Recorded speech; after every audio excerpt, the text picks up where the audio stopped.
Governor हाऊसची जी जागा आहे जवळपास 48 एकर आहे. किती? 48. आणि ती त्या जागेत व्हावं. एखाद्या राज्यपालाला राहायला जागा लागते तरी किती? 48 एकर म्हणजे काय थोडी जागा नाही. आदरणीय मोदीजींच्या हस्ते आणि आम्ही सुद्धा त्यावेळेस उपस्थित होतो. त्या अरबी समुद्रात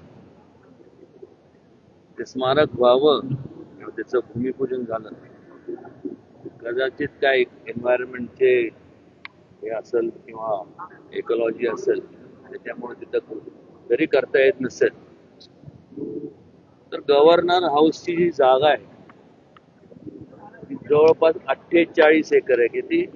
48. आणि ती त्या जागेत व्हावं. एखाद्या राज्यपालाला राहायला जागा लागते तरी किती? 48 एकर म्हणजे काय थोडी जागा नाही. आणि अरबी समुद्राला लागूनच त्या ठिकाणी व्हावं याची सुद्धा संदर्भात मी दोघांशी, अमित शहाजींची आणि देवेंद्रजींशी बोललो. त्याची सुद्धा त्यांनी घोषणा करावी.